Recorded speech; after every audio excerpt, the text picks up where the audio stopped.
Welcome to English हाउल। तो दोस्तों, आज के इस वीडियो में हम ये देखने जा रहे हैं कि कोविड के इन बढ़ते हुए केसेस के बीच में क्या वाकई क्लास 12 का एग्जाम पॉसिबल है या नहीं पॉसिबल है, और अगर नहीं पॉसिबल है तो क्या मैकेनिज्म अपनाया जाएगा इनकी मार्किंग के लिए। तो चलिए स्टार्ट करते हैं। इंडिया का जो कोविड केस लोड है वो काफी ज्यादा बढ़ चुका हुआ है, मिलियन में जा चुका हुआ है और लगातार केसेस बढ़ रहे हैं। ऑक्सीजन का शॉर्टेज हर जगह दिखाई दे रहा है। इस बीच स्कूलों में, चाहे वो सरकारी हो या गैर सरकारी स्कूल हो, दिल्ली में उनमें छुट्टियां अनाउंस कर दी गई हैं।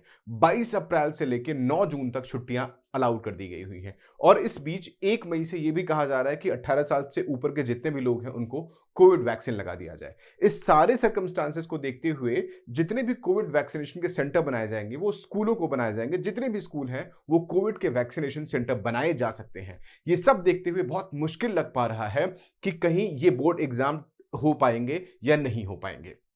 ये दो स्क्रीनशॉट देखिए। इन दोनों ही स्क्रीनशॉट के लिंक भी आपको डिस्क्रिप्शन में दे दिए जाएंगे।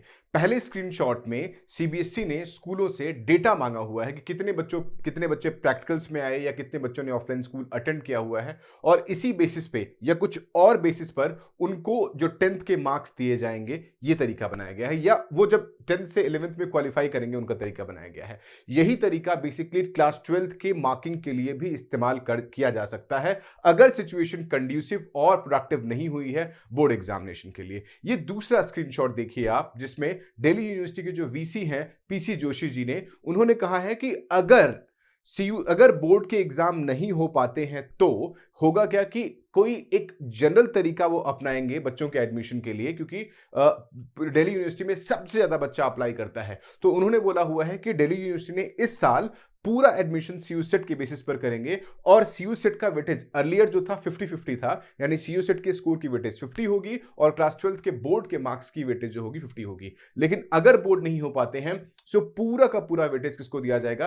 क्लास 12 के मार्क्स को नहीं, बल्कि सीयू सेट के स्कोर को दिया जाएगा। तो अगर डीयू खुद डिलेमा में है कि बोर्ड हो पाएंगे या नहीं हो पाएंगे, और अगर नहीं हो पाएंगे तो सीयू सेट के बेसिस पर ही एडमिशन दिया जाएगा, सो चांसेस बहुत कम लग पा रहे हैं। और केसेस लोड जिस तरह से बढ़ता जा रहा है उसको देखते हुए बहुत कम लग पा रहा है कि कहीं बोर्ड हो पाएंगे या नहीं हो पाएंगे। दूसरा केस क्या है कि 9 जून तक स्कूलों में छुट्टियां हो चुकी हुई हैं। 1 जून को सिचुएशन को एसेस किया जाएगा। तो 1 जून को जब एसेस किया जाएगा तो एटलीस्ट 15 डेज का गैप दिया जाएगा बच्चों को तैयारी करने के लिए। इसका मतलब है अगर सिचुएशन कंड्यूसिव भी होती है तो कहीं जून लास्ट में एग्जाम स्टार्ट होंगे तो जुलाई तक एग्जाम कंडक्ट होंगे, फिर रिजल्ट आएगा, फिर एंट्रेंस स्टार्ट होगा। इसका मतलब है कि अगर सारे प्रोसेस को देखा जाए तो अगस्त सितंबर में एंट्रेंस स्टार्ट होगा और जो नॉर्मल इनका एकेडमिक ईयर होगा वो अक्टूबर में स्टार्ट होगा। तो सेशन जो ऑलरेडी डिलेड है वो और डिलीट हो जाएगा। सो इन सारे केसेस को देखते हुए ऐसा कह पाना कि सीबीएसई के एग्जाम हो पाएंगे 12th के, बहुत मुश्किल लग पा रहा है। ये हमारा कंप्लीट एंटिसिपेशन है कि क्लास 12th के बोर्ड के एग्जाम हो पाएंगे या नहीं हो पाएंगे। लेकिन मैं एक फैक्ट और आपको बता दूं, इंडिया के डिफरेंट यूनिवर्सिटीज ने और कॉलेजेस ने उनकी जो एग्जामिनेशन बॉडी होती है उनसे रिक्वेस्ट किया हुआ है कि कोई नया तरीका इजाद किया जाए जिससे बच्चों को अगर फाइनल टर्मिनल एग्जाम या फाइनल एग्जाम नहीं हो पाता है तो किस बेसिस पर उनको पास किया जाएगा। ये सब इसलिए किया जा रहा है कि कोविड केसेस का लोड बहुत ज्यादा बढ़ता जा रहा है, सिचुएशन बहुत प्रॉब्लमेटिक है।